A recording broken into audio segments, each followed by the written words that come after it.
Hey, Brett here. So I talk about Wu Chi all the time. I'm going to talk about that and then I'm going to get into a little bit of what's next. Wu Chi is starting with the feet parallel, knees slightly bent. I'm going to push my sacrum down, and that will tend to bring my perineum forward, and my hips will open up. My hip flexors will open up a little bit. And then I'm going to imagine that there's something pulling on my fontanelle. That tip, if you go to the tip of the ears and up to there, the soft spot in the baby's head, something's pulling up to extend my spine. And then I'm going to medially rotate my hands to relax the ligaments to allow my sternum to pull my spinal column into my pelvic floor. What's after that? First of all, relax. So from here, so Wu Chi is before Tai Chi. It's before the separation of yin from yang. So I'm balanced. Tai Chi is grand ultimate of the balance of yin and yang. So the visualization is an incoming fist.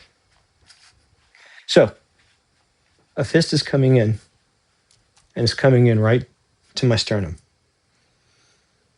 The very first thing I do is I engage by shifting my weight to my left foot. Now I'm going to show you what this actually looks like. It's a bit weird, but imagine a fist is coming in. I'm in Wu Chi, no separation of yin yang.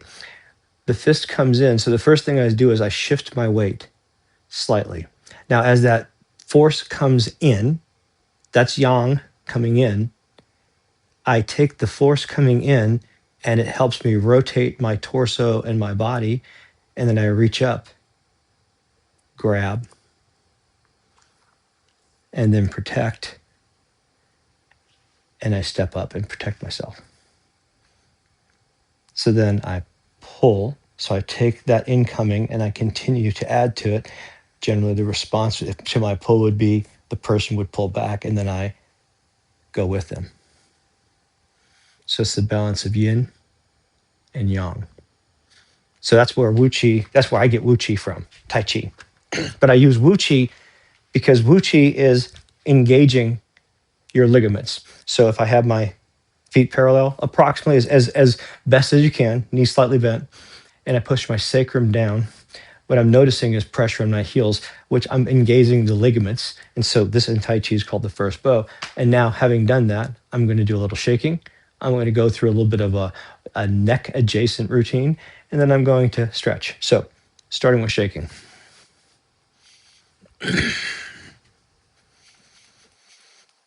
Now, when I'm shaking, the practice I'm doing now, this is something, a relatively new thing.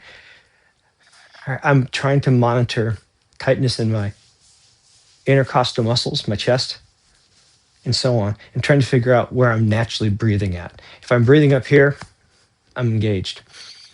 I'm trying to shake a little bit until I notice that it's closer to my belly. And I mean that in an actual sense. I want to feel like naturally, like when I inhale, my belly naturally expands, and that will stimulate my vagus nerve. And so what that means is I'm relaxing myself, slowing down the sympathetic nervous system, engaging the parasympathetic nervous system through physical shaking like this. 5 breaths a minute. Equal breaths are fine. Of course, right now I'm talking, so maybe I'm not getting that benefit. I'm pretty good. I'm about here. I'm not as far down as I want to be, but that's okay. Now for the next few things, I'm going to just take my neck through a full range of motion, but I'm going to coordinate my eyes and my breath with this. So let's just worry about the eyes and the movement. What I'm going to do is I'm going to look up, and as soon as my eyes have reached as high up as they can see, I'm going to move my head to follow my eyes. I'm going to do the opposite now. I'm going to look down and keep going down, down, down. So I'm following my eyes. I'm letting my eyes lead my head through whatever range of motion I have. And the slower you go, the better. If you notice you've got a specifically tight spot, go really slow, maybe exaggerate it a bit. Now let's do the same thing side to side. So I'm going to look right. As soon as I can't look any further, I'm going to continue turning my head so I can continue looking right. So my eyes are leading my head left and right. I'm not too concerned about my torso and my shoulders here. I haven't, I'm just sort of right now just starting to warm up, but you could certainly turn more if you wanted to. I don't really think that's necessary, but it's certainly available. Now I'm going to do the same thing in circles. If you are going to get dizzy, if you anticipate that, all of these things can be done sitting down or hold on to the wall. It's fine. So I'm going to basically take larger and larger circles. I'm going to move my eyes in big circles, and I'm going to have my head follow my eyes. Ooh, yeah, there we go. My left traps are definitely a little tight. Okay, now I'm going to go the other direction. I'm going to start looking the opposite of what I was just doing. Oh, man. I don't know if Rice Krispies still exist as a cereal, but my neck is definitely going snap, crackle, and pop. Okay. So I have an injured neck, but I manage it through engaging it a little bit. I'm going to now do some isometrics. I'm going to do it 5 directions: left, right, front, back, and then up. And in the up, we're going to go back to Wu Chi. So I'm going to do this for 30 seconds each side. I'm going to go ahead and time it. It's easier than counting in my head. It's not easier, but just I can focus on it less. Okay, so here we go. 30 seconds, and I'm gently pushing my hand into my head, and I expect that I'm going to feel some release up right about here. After, if you've done some stretching already in your shoulders, it might go even deeper than that. But here we go, and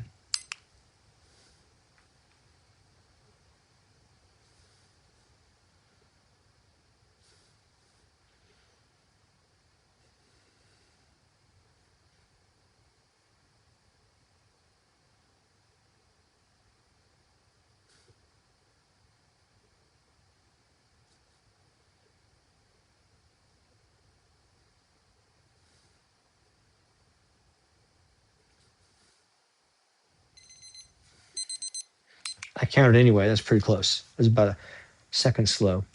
Okay, and other side.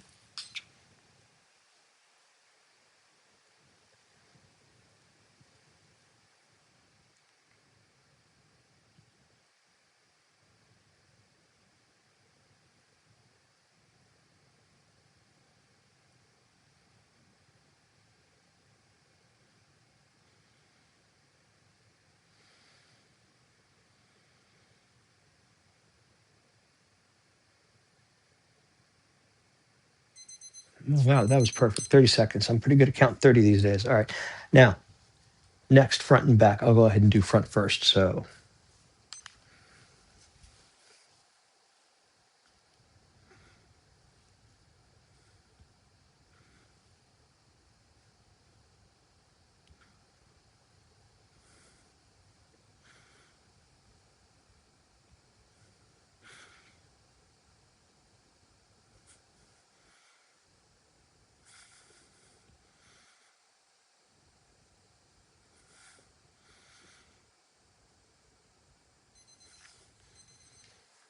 okay, now I want to talk a little bit about what I just did because there was a lot going on that you might not have noticed. I was working on maintaining the first bow in Tai Chi. So feet bent, knees parallel, sacrum pushed down.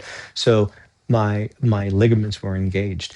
I was also dropping my shoulders. And as a result of that, I was feeling pressure all the way from, I can't right reach her, but I get about here all the way up.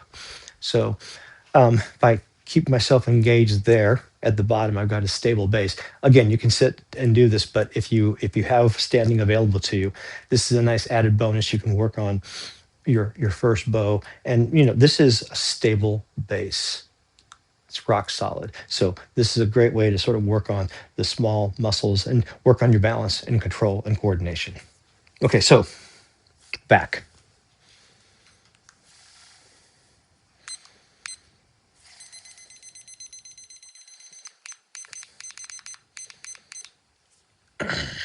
It's a bit of a pain to do that, actually.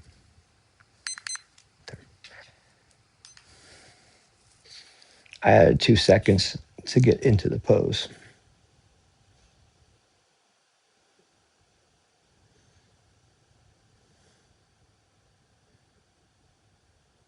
Same thing. Now, feet parallel, knees bent. I'm pushing my sacrum down. I'm actually externally rotating my thighs. It may not be obvious that I'm doing that, but I'm doing that. Now I'm dropping my shoulders as well.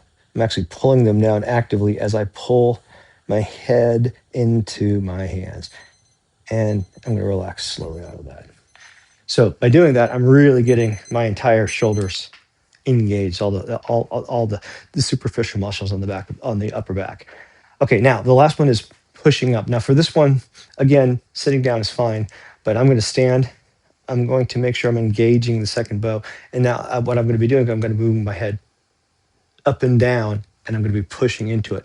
But I'm going to be tucking my tailbone, dropping my shoulders as I try to basically balance the pressure of the hands going down and the head going up. And if I do it just right and I keep my tailbone tucked, I will engage my entire spine. Every single disc along the way, the entire muscle will just feel engaged. And so I'm really activating that whole spine and I'm compressing it. And then after that, what I'll do is I'll bend forward for a little bit to let it extend. So I'm going to go and then and it's gonna feel great afterwards. I've been doing this combination now, and it's really it's done. It just feels really good to do this. Now, in fact, I'm going to go ahead and do this one for a minute. And so, feet flat. I'm engaging also all my toes. Even though I'm wearing Crocs, I can still engage my feet and grip the Crocs. And so I'm gripping my toes, and I'm trying to put pressure with the balls of my feet, both the big one and the smaller one. Now the heel, and then this outsides of the feet, the 9 yang points. So I'm basically making suction cups with my feet, bending my knees, pushing my sacrum down, pushing my fontanelle up. And I'm going to relax it down. And here we go.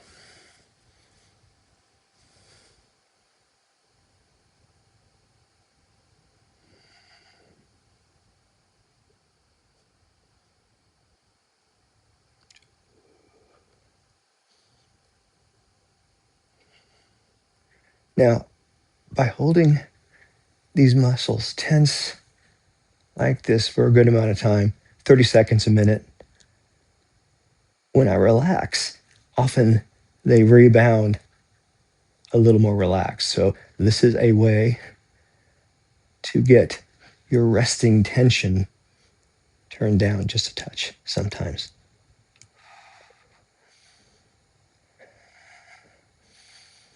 I'm actually probably engaging most of my core right now without even thinking about it. Ooh.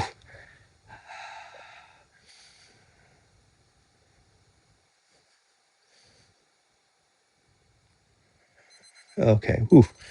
Yikes. Yeah, that got my entire spine.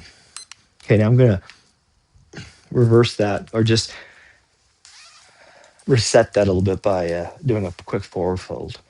I'm not doing a full stretch on this. This is just a reset. So I'm going to go ahead and I'm even going to make my feet a little bit wider than hip width. I'm going to put my hands down like this. I'm supporting me, and then I'm supporting my upper torso. And here I'm just trying to get my spine to have a chance to relax with gravity.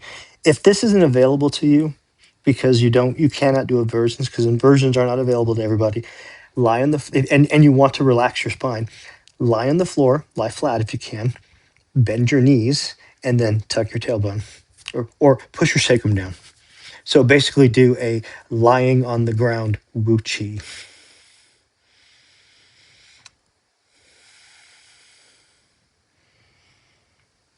Now I'm going to go ahead and go just a little bit more relaxed and really let my spine extend for just a second.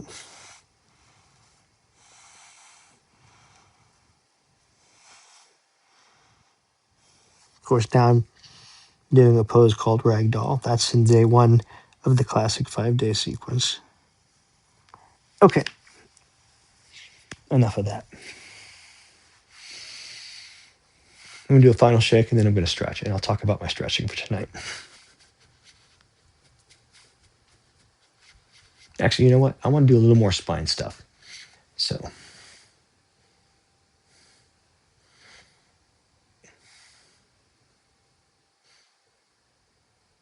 okay.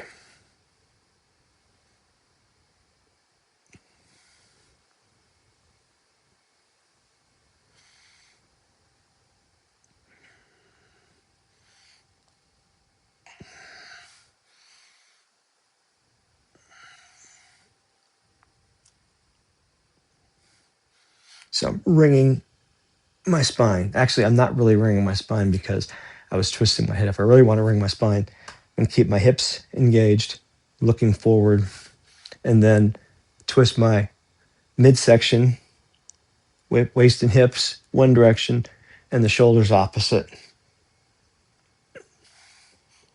This is a really good way to twist your spine.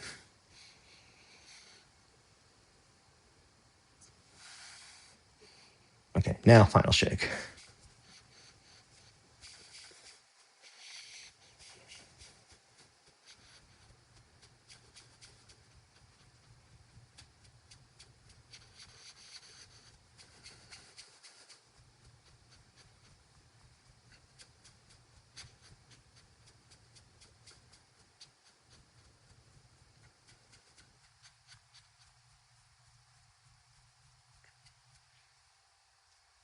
Yeah, that's good. All right, drink of water, stretch time.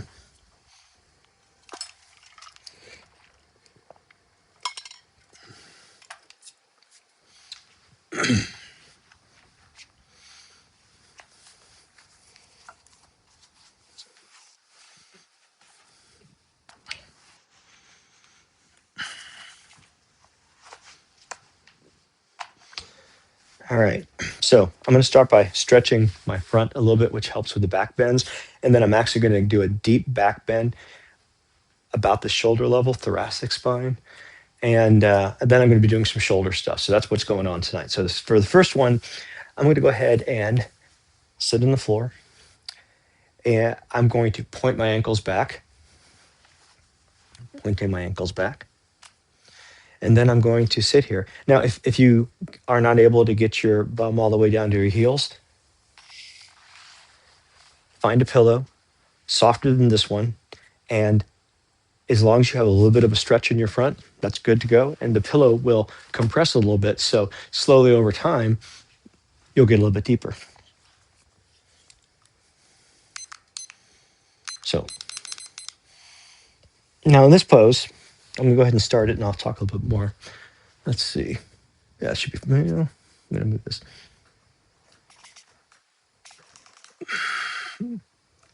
Yeah, that'll be fine. Okay, so for this pose, once your bum is on your heels, separate your feet and allow your bum to go to the ground. Now, right now, my knees are saying, "What are you doing? This is too fast." So even for me, I'm going to hold up a little bit here. I'll be able to go deeper, but my muscles are saying, "No, too fast. Slow down." So when you're stretching in this style, it's not ballistic at all. You don't want to go above a 7 because if you start to go too fast or too hard, you're doing the exact opposite. Your muscle fibers lock up. That's a reflex. That's one of the reflex responses. So notice my knees are calming down. I can go, "No, that's a little bit too much, but go here." Now, I suspect, though I don't know, that by 4 minutes in, I'll be a little further back, quite a bit further back. But who knows? It doesn't matter where I got to last time. It doesn't matter where I'm going to get to next time. I'm going to get to where I get to. Am I feeling a stretch? I'm feeling a stretch right here. And now I can go further back. My knees are no longer complaining. Now my bum is on the ground, but I'm not going to go any further back from this because, again, I don't want to go too far too fast. I'm getting a nice stretch on my front. Right now, my ankles are plantar flexed, pointing, plantar flexed. The other direction is dorsiflexion. And you need to do both of those if you want to be able to have good balance, because being able to move your ankles in a good range really helps with balance. Then having flexible feet, and you can actually have flexible feet. In fact, tomorrow night, that'll be that sequence. You can have flexible feet, and your flexible feet can make a big difference in balance. Being able to hold a pose for a while. Okay, I can go right there for a while, but not any further.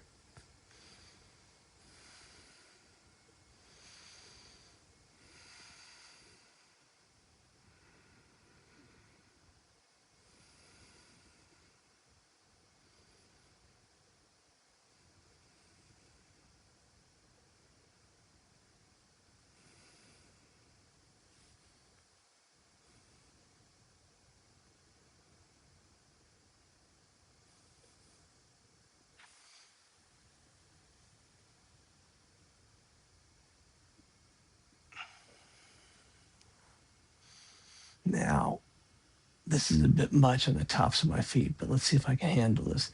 My back is flat on the ground, so that's good.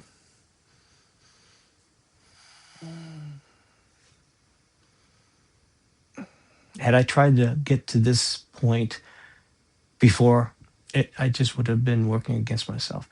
This is a bit too much on my ankles, but let's see if I can hold it for just a bit longer.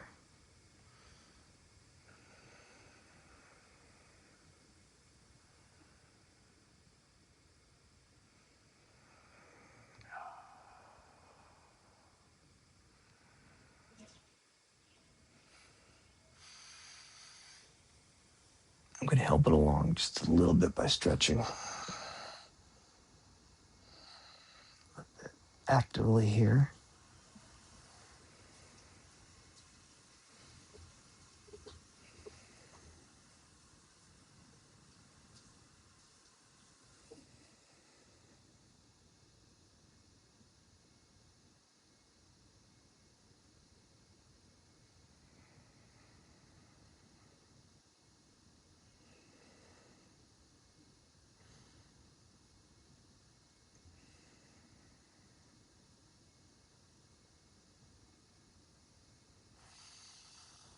Come up because that's a bit much on my ankles, but there, that's good.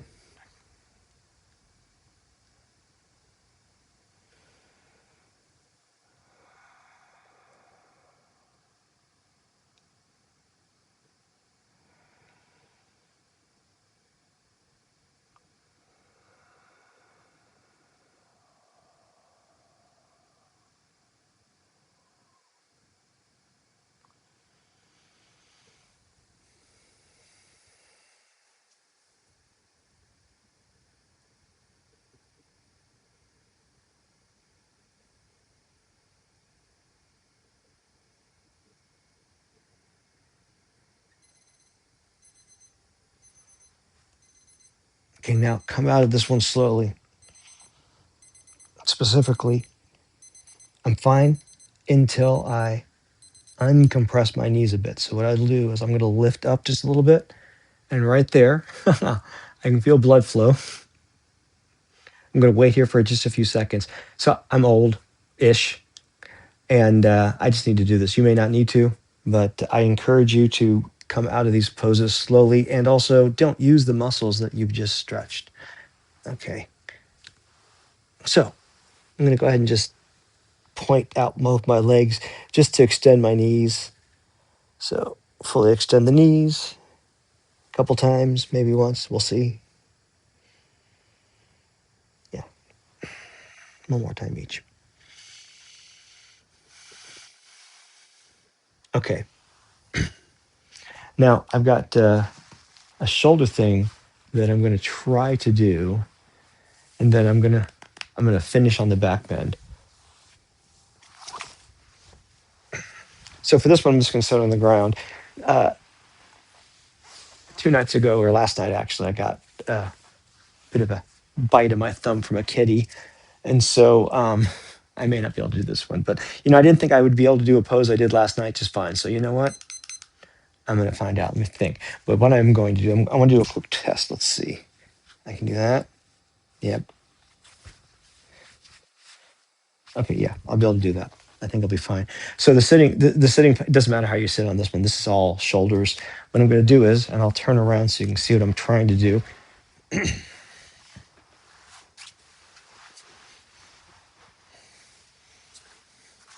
Give me myself a few extra seconds to get into the pose. There we go. So I'm going to start with my right hand on top. Doesn't really matter, just do both sides. It's asymmetrical. I'm going to do it twice. So I'm using the strap to help me sort of get my hand over and up. And who knows how far it's going to go tonight.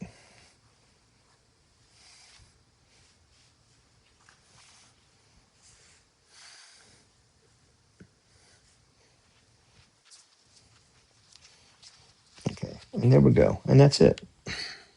So I want to try to have my elbows as much as possible pointing away from each other. So my right elbow is approximating up as much as I can do. and then the left elbow is approximating down. I think it's more like 1 o'clock and 7 o'clock on a clock, or actually, let's see, the way you're facing, yeah, 1 o'clock and 7 o'clock, the way you'd be facing it. So a couple things. I can push back my head a little bit, and that might help a little. I can also, as the pose goes on, adjust a little bit, pull a little bit more, and maybe eventually get my fingers to touch. Every so often, on a particularly good night, I can even sometimes get my hands to almost clasp. But this is not one of those nights.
Okay.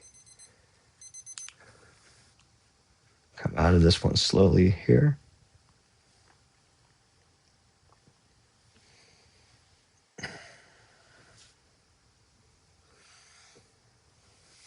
Okay, now, another thing about this pose, this really is a neck adjacent pose if you do what I just did. And that is with the top arm, when your top arm is as so, and you push back with your head just a little bit, the back of your neck, you're engaging the neck muscles there. And if you have neck trouble, like if you have neck damage, my C4 is worn down. It's misshapen from whiplash, and it used to give me real problems. But I've built up the strength, so the bone is still messed up, but I've got the strength and balance and flexibility and maintenance routines like this stuff to keep me going. Bodies are some assembly required. But remember, exercise and this kind of stuff is kind of, actually, yeah, I'm not going to say that. What I was going to say is exercise is fourth. And if this were just exercise, then I might agree with it. But this is actually, so the list of priorities: psychological health, sleep, nutrition, exercise. But this is definitely one, psychological health, two, sleep, nutrition. I could make something up. Exercise, it is. And that's like Qigong. So with Qigong, when I started practicing, Tom was 18, just some traditional Qigong movements. It was just exercise. And it was fine. I mean, I was moving my body through a different range of motion. And so there's absolutely value in that. But then as I started to coordinate the breath work with it, and then I started doing visualizations, I deepened the practice, and I'm getting a lot more out of the exact same apparent activity. So there's a surface activity, and then there's the internal work. And the more you work on internal work, generally speaking, the better you sleep. The better you sleep, the better your psychological state. Now, it's not like one to one, but I'll take whatever I can get. And being able to move my body like this is pretty awesome, man. Let's see, in 2015, I couldn't actually always grasp my hands behind my back. And I also weigh 250 pounds. Something like that, 240, 250, whatever, a lot.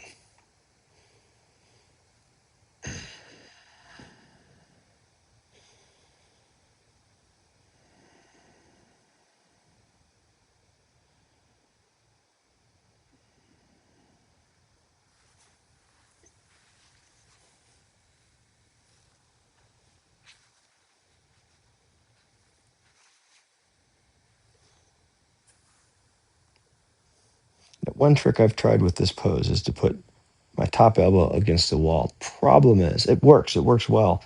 Problem is, you can go a little bit too much, so it gets a little overextended. And also, it's very easy to hit your ulnar nerve, and it's radiating pain. So, you know, proceed with extreme caution. Maybe use a pillow if you're going to do that.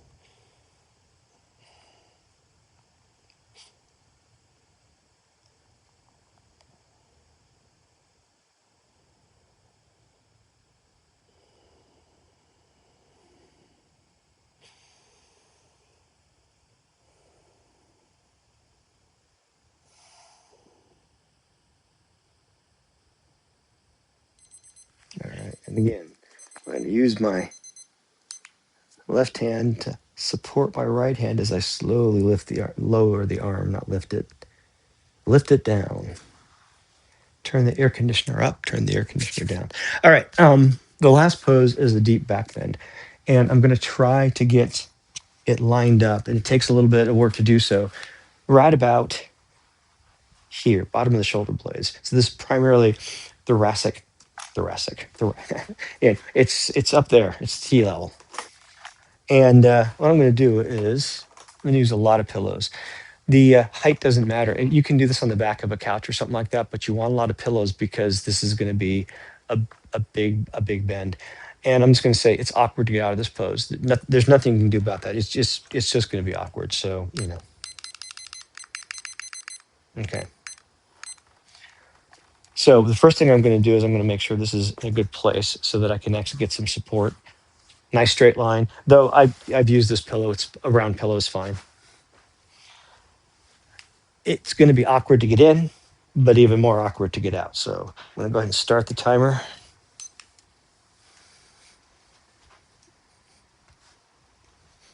Nope. Right? Yeah, that's pretty good, I think. Now, what I'm going to do that's important here is I'm going to extend my hands. Now, what this does is it really deepens the pose because it engages your entire chest. So notice that my whole chest is bending. So note I've got a passive back bend here. Now, let's say that, like me, you have issues with your neck. Here is the special sauce. Take your hands, put them together. If you can, bring your thumbs to the back of your head. And as a bonus, you're pointing your elbows. This actually makes the pose quite a bit more intense. So it protects your neck and it adds the weight of your head into the back bend. So, in fact, this sometimes is a bit too much. When I started doing this pose, I couldn't do this with my neck. Not a chance. I got to be careful now. I can't do it with impunity. I have to monitor for pain.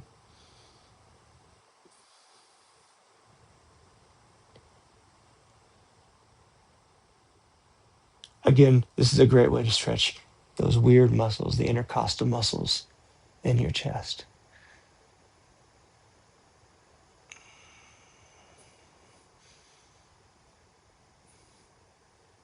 Check out how that feels or different.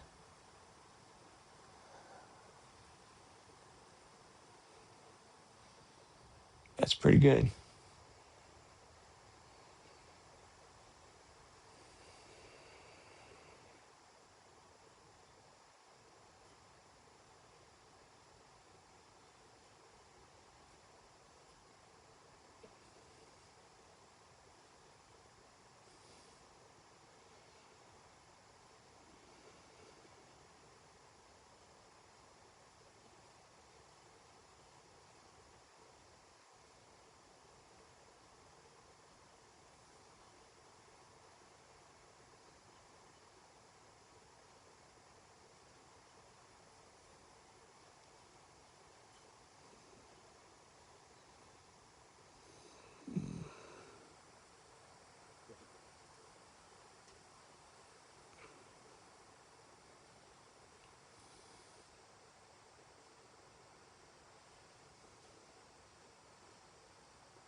man. Oh, too much. Yeah. Oh, I got way too relaxed. I am really stretched. Oh, this is going to take a hot minute to come out of. Okay. So what I'm going to do is I'm going to drop my left. No, I'm not going to do that, actually. My back is not agreeing to that. Okay. So I'm going to roll to the side. I'm fine right now, but if I move fast, something's going to hurt. I really don't normally stay in that position for that long. Ah, there we go. I'm fine now. But wow.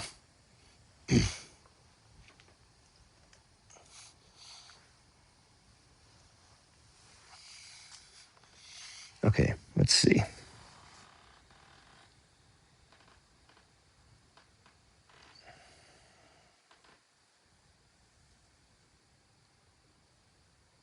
Yeah, wow, that's amazing. That was really deep. I mean, I don't think I've ever stretched the front of my chest nearly that deep before. And that is that a wrap? That's a wrap. Yep. All right. Have a good night.